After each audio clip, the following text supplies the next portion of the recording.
नमस्कार, आदाब, सत श्री अकाल, गुड मॉर्निंग दोस्तों। जीएस वाले भैया आपका हार्दिक स्वागत एवं अभिनंदन करते हैं। तो दोस्तों हम लोग यहाँ पर जीएस की फुल प्रिपरेशन कराते हैं जो किसी भी एग्जाम के लिए काफ़ी हेल्पफुल होती है। हेल्पफुल इसलिए होती है क्योंकि हम लोग पढ़ते हैं इसी तरीके से हैं, पहले थ्योरीज पढ़ते हैं, फिर एमसीक्यू सॉल्व करते हैं, फिर वन लाइनर सॉल्व करते हैं।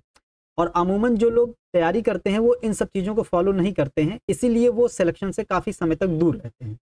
दोस्तों हमारा एसएससी में सिलेक्शन हुआ, रेलवे में सिलेक्शन हुआ, हमने यूपी पीसीएस का इंटरव्यू दिया, तो उसमें इन सब चीज़ों का बहुत ही महत्वपूर्ण रोल था। इसीलिए वो सब चीज़ें हम आपके भी साथ शेयर करते हैं कि आप लोग भी रेगुलर रिवीजन और एमसीक्यूज और वन लाइनर सॉल्व करते रहा करिए, ठीक है। तो दोस्तों हम लोग पॉलिटी का सेक्शन पढ़ रहे थे और पॉलिटी में हम लोग भाग 6 पढ़ रहे थे, राज्य। राज्य में हम लोग दोस्तों कार्यपालिका पढ़ चुके थे और उसी के अंतर्गत राज्यपाल पढ़ चुके थे, मंत्रिपरिषद पढ़ चुके थे, महाधिवक्ता पढ़ चुके थे, कार्य संचालन पढ़ चुके थे, फिर हम लोग राज्य विधानमंडल पढ़ चुके थे और जो अध्याय 4 आता है उसमें राज्यपाल की विधायी शक्तियां आती हैं और उस राज्यपाल की विधायी शक्तियों को हम लोगों ने राज्यपाल की विशेष शक्तियों में पढ़ लिया था बहुत अच्छे से, ठीक है। अगर आप लोगों ने नहीं देखा है वो सब चीजें जाके जरूर देखिएगा, सारी चीजें क्लियर हो जाएंगी। कैसे भाग 5 को भाग 6 को रिलेट कराया गया है, राष्ट्रपति राज्यपाल को रिलेट कराया गया है, संसद विधानमंडल को रिलेट कराया गया है, विधानमंडल विधान परिषद को रिलेट कराया गया है। उन सभी आर्टिकल्स को भाग 5 के आर्टिकल्स को भाग 6 के आर्टिकल से कैसे रिलेट कराया गया है और कितने अंतर हैं। 1-2 अंतर हैं, 89 का अंतर आपको याद रखना है और 90 का अंतर, बस, ठीक है। ये 2 अंतर आपको याद रखने हैं, आपके पूरे अनुच्छेद आपको याद हो जाएंगे दोस्तों, ठीक है। तो आप लोग जाके जरूर देखिएगा। अब हम लोग पढ़ते हैं अपना उच्च न्यायालय। उच्च न्यायालय अध्याय 5 में आता है, इसके बाद अध्याय 6 आएगा, अधीनस्थ न्यायालय, ठीक है। आज की क्लास उच्च न्यायालय की होगी। उच्च न्यायालय दोस्तों हमारे संविधान के अनुच्छेद 214 से 232 के बीच में प्रावधान किया गया है, ठीक है। और भाग 6 के अध्याय 5 में आता है ये, ठीक है, इतना ध्यान रखना है।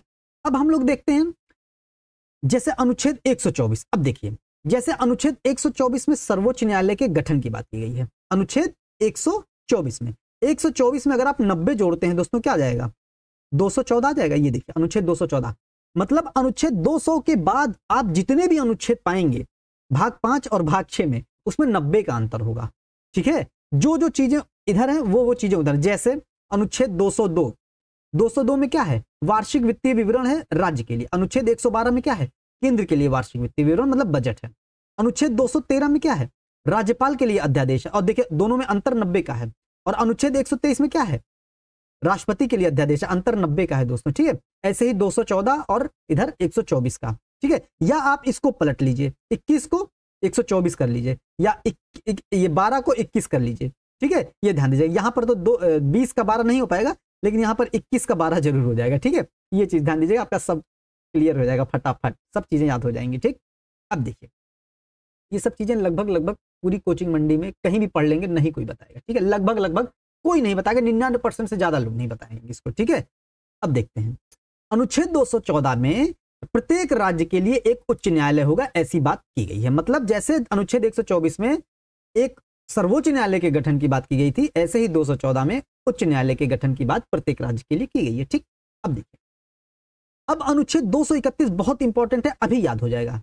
कैसे कहा है इसमें, 2 या 2 से अधिक राज्यों के लिए एक ही उच्च न्यायालय होगा। ये जब हम लोग अनुच्छेद 231 लिखते हैं ना, यही कह रहा है कि 2 या 2 से अधिक कितना हो गया, 3 के लिए क्या है, एक उच्च न्यायालय हो सकता है, ठीक। ध्यान देना है, 2 या 2 से अधिक के लिए एक उच्च न्यायालय का प्रावधान किया जा सकता है। 2 या 2 से अधिक राज्यों के लिए एक उच्च न्यायालय का प्रावधान किया जा सकता है, ठीक है। ये ध्यान देना है।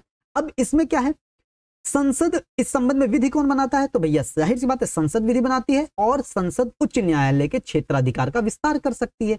जैसे क्षेत्राधिकार का विस्तार का मतलब क्या हुआ कि यही चीज हो गई कि एक उच्च न्यायालय का अधिकार क्षेत्र एक राज्य से अधिक बढ़ा करके कर दिया गया है, ठीक है। जैसे हम लोग पढ़ते होंगे कि मुंबई का है, मुंबई गोवा, कोलकाता का है, कलकत्ता पश्चिम बंगाल का, और अंडमान निकोबार का है। ये सब चीजें हम लोग देख लेते हैं, ठीक। ये हो गया उसका क्षेत्राधिकार का विस्तार कर देना, ठीक है। अब 2 या 2 से अधिक राज्य या संघ शासित प्रदेश का एक उच्च न्यायालय हो सकता है। मतलब पहले क्या कहा गया, पहले कहा गया है कि 2 या 2 से अधिक राज्यों के लिए एक उच्च न्यायालय होगा। राज्य तो मिल गए, अब एक राज्य या एक केंद्र शासित प्रदेश का भी एक उच्च न्यायालय हो सकता है, ये कही गई है बात। मतलब समझ रहे हैं आप, 2 या 2 से अधिक राज्य के लिए भी एक उच्च न्यायालय हो सकता है और संघ शासित प्रदेश का भी एक उच्च न्यायालय हो सकता है, और एक राज्य और एक संघ शासित प्रदेश का भी एक उच्च न्यायालय हो सकता है। ये चीज समझिएगा आप, ठीक है, ये चीज है। और वर्तमान में भारत में कुल 25 उच्च न्यायालय हैं, ये चीज ध्यान देनी है। और कमेंट सेक्शन में आपको बताना है सबसे आखिरी कौन से उच्च न्यायालय का गठन किया गया था। ठीक, 3 उच्च न्यायालय ऐसे हैं जिनका अधिकार क्षेत्र एक राज्य से अधिक है दोस्तों, ये चीज इंपॉर्टेंट है, ध्यान में रखनी है। और केंद्र शासित प्रदेश ऐसे दिल्ली और जम्मू कश्मीर हैं जिनके पास खुद का उच्च न्यायालय है। ठीक, इंपॉर्टेंट है, ध्यान में रखना है ये, ठीक है। अब अभी जो हम लोग ऊपर पढ़ चुके हैं एक्सप्लेनेशन में, वही नीचे मिल रहा है अनुच्छेद 230 में। अब अनुच्छेद इसका नहीं याद रखना है आपको, ठीक है। अनुच्छेद 214 याद रखना, अनुच्छेद 231 याद रखना, वो खुद ही कह रहा हमको याद कर लो, ठीक। 230 नहीं याद रखना है, बस इतना समझना है कि क्या होता है। किसी राज्य के उच्च न्यायालय का अधिकार क्षेत्र संसद कानून बनाकर, अभी ऊपर पढ़ चुके हैं, संसद कानून बनाकर किसी उच्च न्यायालय के अधिकार क्षेत्र को विस्तारित कर सकती है। और यहां पर कहा गया है कि संसद कानून बनाकर किसी राज्य के उच्च न्यायालय का अधिकार क्षेत्र राज्य के साथ साथ संघ राज्य क्षेत्रों तक भी विस्तार कर सकती है या कमी भी कर सकती है, ठीक है। इंपॉर्टेंट ध्यान देना, जैसे कलकत्ता उच्च न्यायालय का विस्तार क्षेत्र एक संघ राज्य क्षेत्र में भी है, कौन सा, अंडमान निकोबार, ठीक है। इंपॉर्टेंट है, ध्यान देना। और कमी भी कर सकती है, ठीक है। अगर संसद चाहे तो अंडमान निकोबार का जो अधिकार क्षेत्र कोलकाता उच्च न्यायालय के पास है उसको हटा सकती है, ठीक है। ये चीज ध्यान देनी है। अब हम लोग देख लेते हैं अनुच्छेद 241 क्या कह रही है।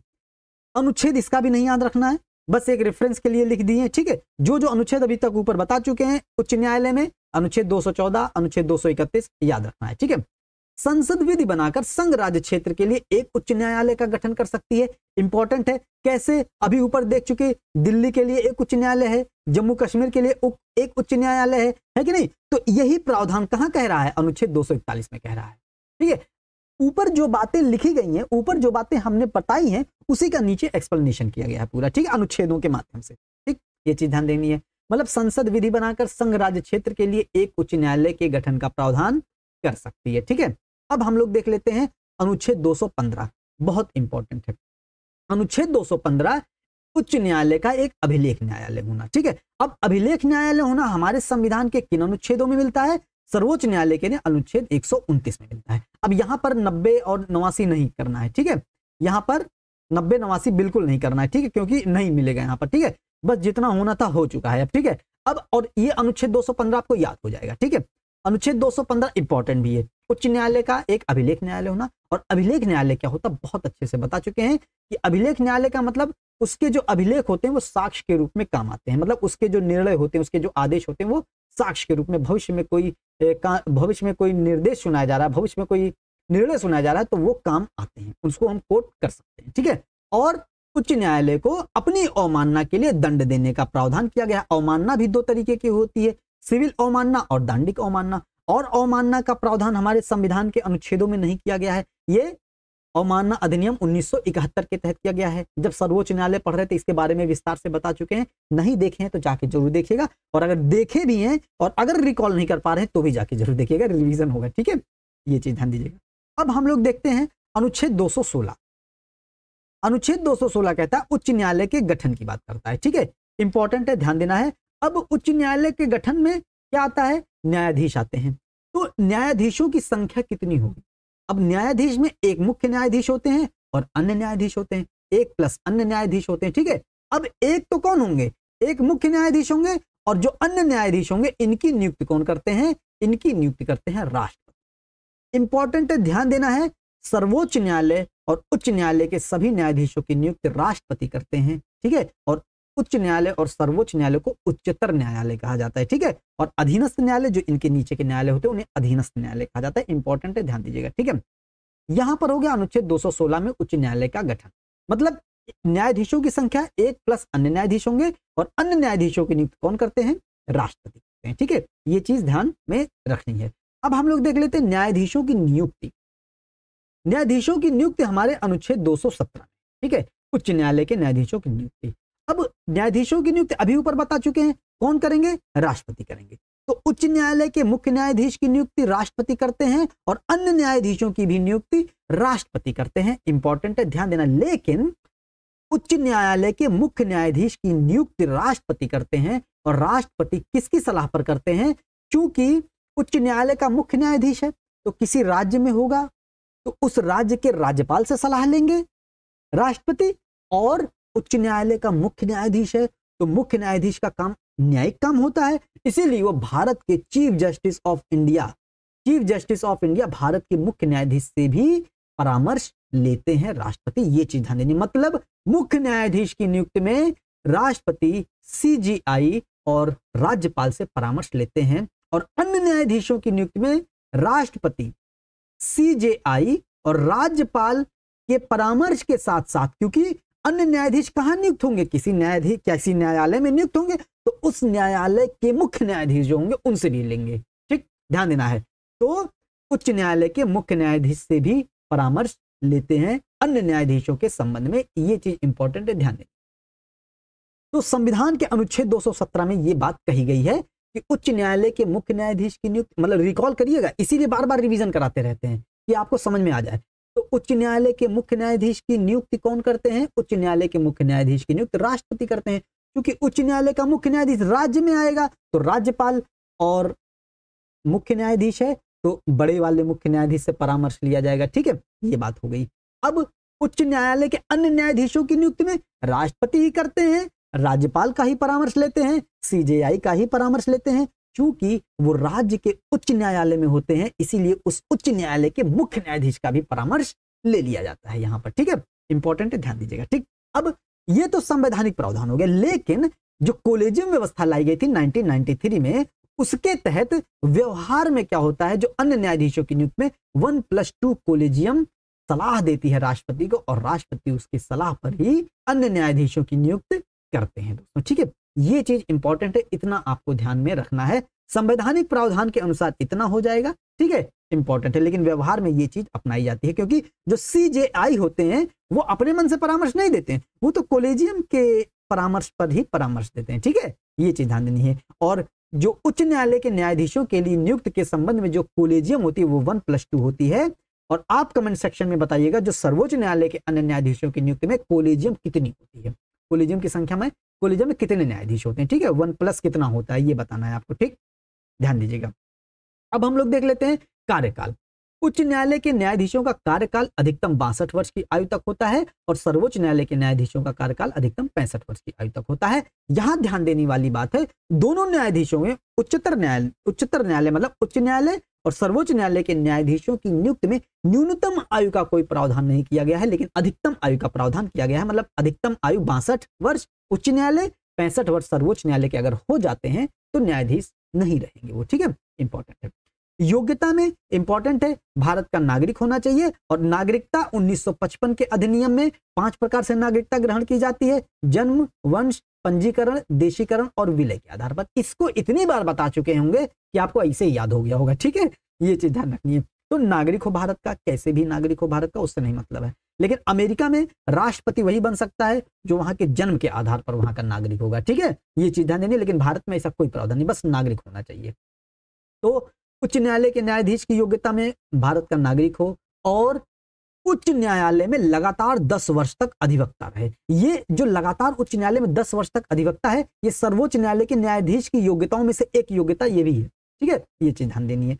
तो उच्च न्यायालय में लगातार 10 वर्ष तक अधिवक्ता हो, ये हो, और भारत के राज्य क्षेत्र में कम से कम 10 वर्ष तक वो किसी न्यायिक पद पर रहा हो। ठीक है, ये चीज इंपॉर्टेंट है, ध्यान में रखनी है। तो ये 3 चीजें हैं योग्यता में उच्च न्यायालय के न्यायाधीश की। ठीक, अब शपथ इनको कौन दिलाता है? शपथ चूंकि राज्य में होते हैं तो राज्यपाल के समक्ष शपथ लेते हैं, और शपथ हम लोग पढ़ चुके हैं, तीसरी अनुसूची के तहत लेते हैं। ठीक है, तीसरी अनुसूची के तहत कमेंट सेक्शन में बताइएगा कौन कौन से ऐसे 3 प्राधिकारी हैं जो तीसरी अनुसूची के तहत शपथ ग्रहण नहीं करते हैं। कमेंट सेक्शन में बताइएगा, 2500 बार बता चुके हैं जब से रेगुलेटिंग एक्ट की क्लास से अभी तक पढ़ रहे हैं। ठीक है, ध्यान दीजिएगा। अब इनका वेतन भत्ता और पेंशन बहुत इंपॉर्टेंट पॉइंट है, कंफ्यूजन होता है, अभी कंफ्यूजन दूर कर देंगे आपका सारा। ठीक, हम लोग वेतन भत्ते राज्य की संचित निधि से दिए जाते हैं। अब मान लेते हैं ये किसी राज्य के उच्च न्यायालय के न्यायाधीश किसी राज्य के न्यायाधीश हैं, तो जब तक कार्य करेंगे, ठीक है, जब तक कार्य करेंगे वो, तो उस राज्य के संचित निधि से उनका वेतन जाएगा। ठीक है, लेकिन जब ये रिटायर हो जाते हैं, जब ये अपना काम खत्म कर लेते हैं, इनका पेंशन, अब पेंशन कौन दे इस बात की दुविधा, मतलब ये वाला राज्य दे कि ये वाला राज्य दे। मान लीजिए कोलकाता के न्यायाधीश थे, अब कलकत्ता का अधिकार क्षेत्र आता है कोलकाता का, पश्चिम बंगाल का और अंडमान निकोबार का। अब ये नहीं समझ में आएगा इनको पेंशन कलकत्ता की संचित निधि से दिया जाए, या जो है मतलब पश्चिम बंगाल या अंडमान निकोबार, या कोई ऐसा न्यायाधीश है जिस उच्च न्यायालय में वो कार्यरत है, उस उच्च न्यायालय का अधिकार क्षेत्र 2 या 2 से अधिक राज्य हैं आते हैं, है कि नहीं, तो कौन सा राज्य इनको पेंशन दे और कैसे दे। तो इस वजह से तमाम दुविधाएं हैं, इस वजह से इनको कह दिया गया भैया जब तक तुम काम करोगे तब तक उस राज्य का जो है राज्य की संचित निधि से मिलेगा, और जब तुम रिटायर हो जाओगे तुमको पेंशन केंद्र की संचित निधि से दे दिया जाएगा। ठीक है, ये चीज ध्यान देनी है। ठीक, ये हो गया। अब इनको पद से हटाया जाना, पद से कैसे हटाया जाता है, तो उच्च न्यायालय और सर्वोच्च न्यायालय के न्यायाधीश को हटाने का प्रावधान एक ही है। ठीक है, और क्या प्रावधान इनका, जो सर्वोच्च न्यायालय के न्यायाधीश का प्रावधान है, और सर्वोच्च न्यायालय के न्यायाधीश का प्रावधान हटाने का अनुच्छेद 124 के 4 में है। लोकसभा कम से कम 100 सदस्य और राज्यसभा कम से कम 50 सदस्यों के हस्ताक्षर से प्रस्ताव पेश करेगी। फिर जिस सदन में प्रस्ताव लाया जाता है वो सदन का अध्यक्ष या उस सदन का सभापति एक जांच समिति का गठन करता है, और वो जांच समिति अगर निर्दोष पाती है तो वो वहीं पर खत्म हो जाता है, और जांच समिति अगर दोषी पाती है तो संसद में कार्रवाई प्रारंभ होती है, और संसद में कार्रवाई प्रारंभ होने के बाद विशेष बहुमत से अगर पास हो जाता है दोनों सदनों से तो राष्ट्रपति इनको पदमुक्त कर देते हैं। विशेष बहुमत में क्या होगा, उपस्थित और मतदान करने वालों का 2/3 और सदन की कुल सदस्य संख्या का 50% से अधिक। ये है पूरी प्रक्रिया इनकी न्यायाधीशों को हटाने की। और इसको और अच्छे से समझ, हालांकि पूरी चीज बता दी है, लेकिन इसको और अच्छे से समझना है तो आप सर्वोच्च न्यायालय का जाके वीडियो जरूर विजिट करिएगा। ठीक है, सब चीज आपकी क्लियर हो जाएगी। अब यहां पर पद से हटाया जाना इनका हो गया।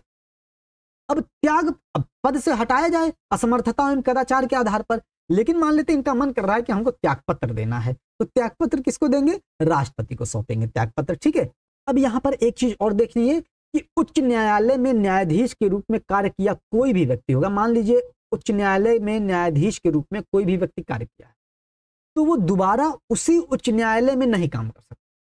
ठीक है, दोबारा उसी उच्च न्यायालय में नहीं काम कर सकता है, और लेकिन किसी दूसरे उच्च न्यायालय में काम कर सकता है, या उच्चतम न्यायालय में वकालत अपनी कर सकता है, लेकिन उसी उच्च न्यायालय में वह वकालत नहीं कर सकता है, क्योंकि यहां पर कॉन्फ्लिक्ट ऑफ इंटरेस्ट हो सकता था, इसीलिए उसको उस उच्च न्यायालय में काम करने के लिए मना कर दिया गया है दोस्तों। ठीक है, ये चीज इंपॉर्टेंट है, ध्यान देनी है। अब हम लोग अगला देख लेते हैं, न्यायाधीशों का एक उच्च न्यायालय से दूसरे उच्च न्यायालय में अंतरण। अंतरण का मतलब ट्रांसफर।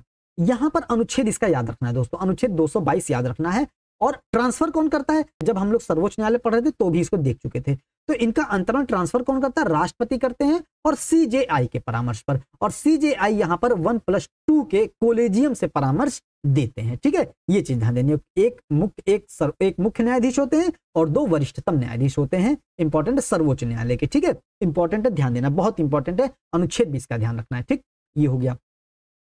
अब हम लोग देखते हैं जैसे अनुच्छेद 223 कार्यकारी मुख्य न्यायमूर्ति की नियुक्ति। कार्यकारी मुख्य न्यायमूर्ति है दोस्तों। ठीक है, अब जैसे हम लोग जब सर्वोच्च न्यायालय पढ़ रहे थे, अनुच्छेद 126 कार्यकारी मुख्य न्यायाधीश, अनुच्छेद 127 तदर्थ न्यायाधीशों की नियुक्ति, अनुच्छेद 128 सेवानिवृत्त न्यायाधीशों की नियुक्ति के बारे में प्रावधान किया गया था। ऐसे ही यहाँ पर अनुच्छेद 223 है कार्यकारी मुख्य न्यायमूर्ति की नियुक्ति। ठीक है, कार्यकारी मुख्य न्यायमूर्ति मतलब अगर मुख्य न्यायमूर्ति नहीं है उनके जगह पर कार्यवाहक मुख्य न्यायमूर्ति के रूप में काम करने का प्रावधान किया गया। ठीक है, मतलब और अगर मुख्य न्यायमूर्ति नहीं है तो किन कारण से नहीं है, जब एक तो मुख्य न्यायमूर्ति का पद रिक्त हो जाता है, खाली हो जाता है, दूसरा या वो काम करने में असमर्थ है, तीसरा यदि वो छुट्टी मना रहे हैं, अनुपस्थित हैं, तो ये ध्यान देना है। तो उस समय राष्ट्रपति उच्च न्यायालय के किसी न्यायाधीश को मुख्य न्यायमूर्ति के रूप में नियुक्त कर सकते हैं। ठीक है, ध्यान देना है। अगर कार्यकारी मुख्य न्यायमूर्ति मतलब मुख्य न्यायमूर्ति नहीं है, ठीक है, यहां पर एक बात ध्यान देनी है, कार्यकारी न्यायाधीशों की बात नहीं हो रही है, कार्यकारी मुख्य न्यायमूर्ति की नियुक्ति। ठीक है, तो कार्यकारी मुख्य न्यायमूर्ति मतलब जब मुख्य न्यायमूर्ति नहीं है, किसी कारण से पदरिक्त है, असमर्थ है, अनुपस्थित है, तो न्यायाधीशों की नियुक्ति कौन करता है, राष्ट्रपति करते हैं। तो यहां भी राष्ट्रपति करेंगे, उच्च न्यायालय के किसी न्यायाधीश को मुख्य न्यायमूर्ति के रूप में वो नियुक्त कर सकते हैं। ठीक है, इंपॉर्टेंट ध्यान। अब यहां पर अगला अनुच्छेद आ जाता है 224। 224 में दो चीजें हैं, कौन कौन सी? अपर न्यायाधीशों की नियुक्ति और कार्यकारी न्यायाधीशों की नियुक्ति। अभी ऊपर कार्यकारी मुख्य न्यायाधीश देखे थे, यहां पर कार्यकारी न्यायाधीशों है, मतलब एक कोई न्यायाधीश नहीं है, न्यायाधीशों है। अभी देख लेंगे, सब सब याद हो जाएगा। अपर न्यायाधीश, अपर न्यायाधीश की नियुक्ति राष्ट्रपति करते हैं, राष्ट्रपति ही करते हैं न्यायाधीशों की नियुक्ति सर्वोच्च न्यायालय और उच्च न्यायालय में, तो यहां भी राष्ट्रपति ही करेंगे। और आयु इनकी अधिकतम कितनी होनी चाहिए? 62 वर्ष। जो अमूमन उच्च न्यायालय के न्यायाधीशों की होती है वही इनकी भी होनी चाहिए, कोई अलग से थोड़ी ना होगी। लेकिन यहां पर यह ध्यान देना है, अपर न्यायाधीशों की नियुक्ति दो स्थितियों में की जा सकती है। कौन कौन सी वो दो स्थितियां हैं? जब उच्च न्यायालय के कार्य में अचानक से बढ़ जाए, उच्च न्यायालय का कार्य अचानक से बढ़ जाए, अस्थायी वृद्धि हो जाए उच्च न्यायालय के कार्य में, तब भैया अपर न्यायाधीशों की नियुक्ति की जाती है। या मामला अधिक लंबित हो, है कि नहीं, तब जो है अपर न्यायाधीशों की नियुक्ति की जाती है। दोस्तों ये चीज ध्यान देनी है, और इनका कार्यकाल ध्यान देना है, अधिकतम 2 वर्ष का कार्यकाल होता है। ठीक है, अधिकतम इनका कार्यकाल 2 वर्ष का होता है अपर न्यायाधीशों का, और योग्यता इनकी वही होती है जो न्यायाधीश बनने की योग्यता होती है। ठीक है, उच्च न्यायालय की वही चीज होनी चाहिए। ठीक, अब हम लोग देख लेते हैं कार्यकारी मुख्य न्यायाधीशों की नियुक्ति कैसे।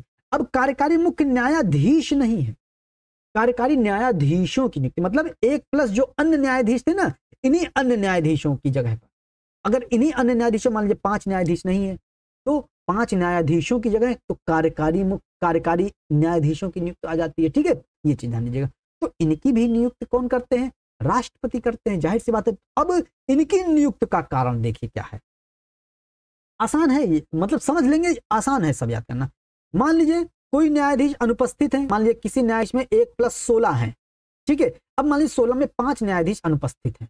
ठीक है, अब जैसे मुख्य न्यायमूर्ति अनुपस्थित थे वैसे ये भी अनुपस्थित हो सकते हैं। ठीक है, अब जैसे मुख्य न्यायमूर्ति असमर्थ थे काम करने में, वैसे ये भी कर्तव्यों का पालन करने में असमर्थ हो गए, मान लीजिए कोई। ठीक है, या मान लेते हैं मुख्य न्यायमूर्ति के रूप में अस्थायी रूप से कार्य करने लगे हैं, मान लीजिए इन्हीं 16 में से कोई चला गया है कार्यकारी मुख्य न्यायमूर्ति के रूप में काम करने, समझ रहे हैं ना, मतलब कार्यकारी मुख्य न्यायमूर्ति के रूप में काम करने चले गए, तो यहां पर काम खत्म हो जाएगा, यहां पर स्थान रिक्त हो जाएगा, तो कार्यकारी न्यायाधीशों की नियुक्ति के बारे में प्रावधान कर दिया गया है। तो ये 3 स्थितियां हमको याद रखनी है कार्यकारी न्यायाधीशों की नियुक्ति के बारे में। ठीक है, अब यहां पर वही चीज है, इनकी भी आयु अधिकतम 62 वर्ष हो सकती है, इनकी भी योग्यता न्यायाधीश बनने की होती है दोस्तों। ठीक है, ये चीज ध्यान में रखनी है।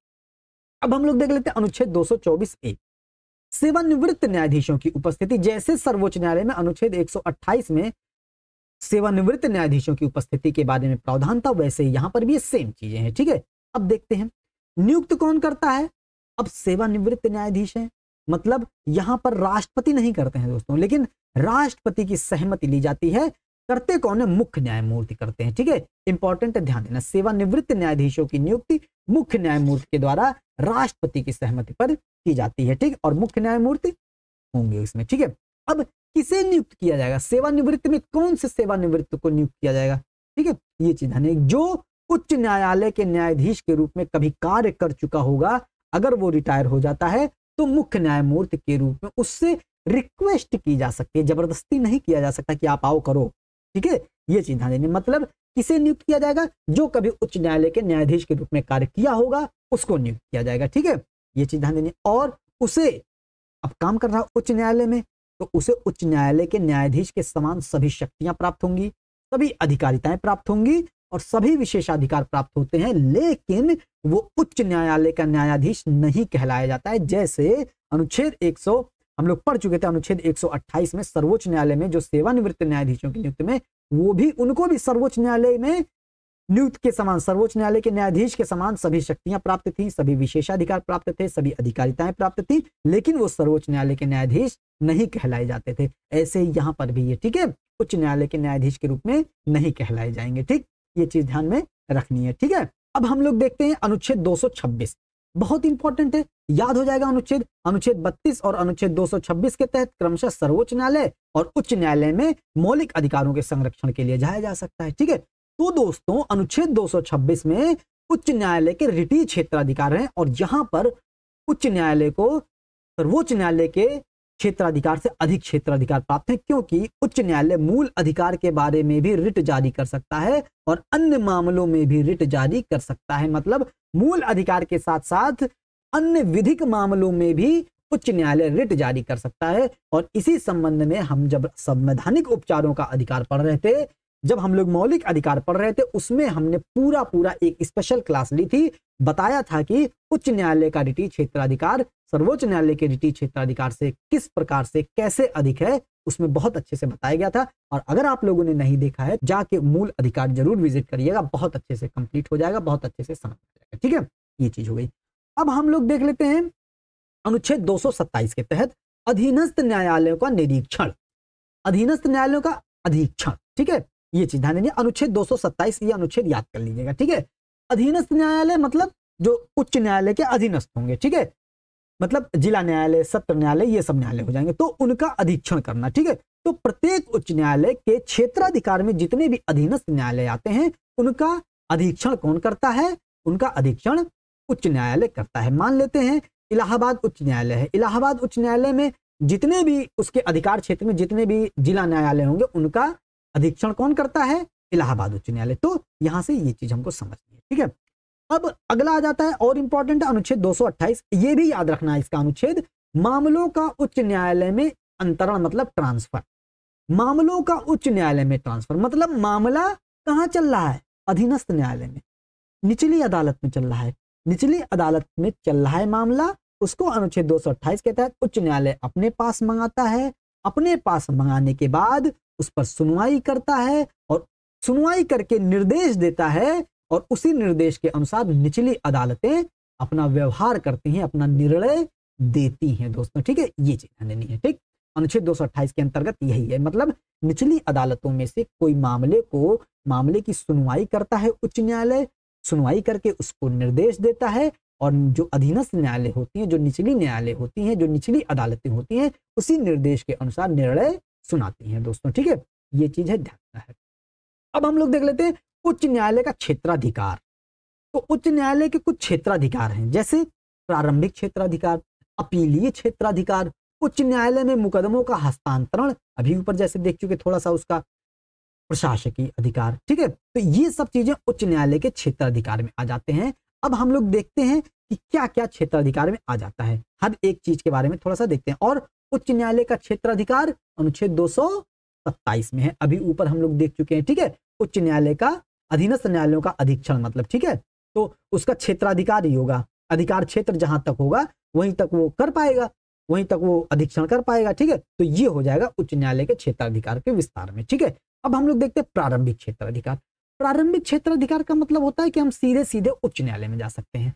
तो अनुच्छेद 226 के तहत अगर किसी के मौलिक अधिकारों का हनन होता है तो सीधे उच्च न्यायालय में जा सकता है, और अनुच्छेद 32 के तहत सीधे सर्वोच्च न्यायालय जा सकता है। ठीक है, ये चीज ध्यान देनी है। ये हो गया उच्च न्यायालय के प्रारंभिक क्षेत्राधिकार। दूसरा आ जाता है 215 के तहत न्यायालय की अवमानना।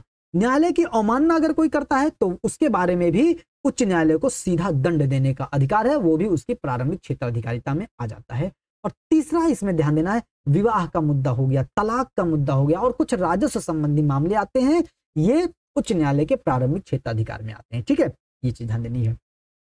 अब आ जाता है दूसरा अपीलीय क्षेत्राधिकार। अपीलीय क्षेत्राधिकार का मतलब मामला कोई निचली अदालत में चल रहा है, मामला कोई अधीनस्थ न्यायालय में चल रहा है, वहां से फैसला सुनाया गया है, या उसके बाद हम लोगों ने अपील कर दी है उच्च न्यायालय में। तो कौन कौन से मामले ऐसे हैं जिसमें उच्च न्यायालय में अपील की जा सकती है?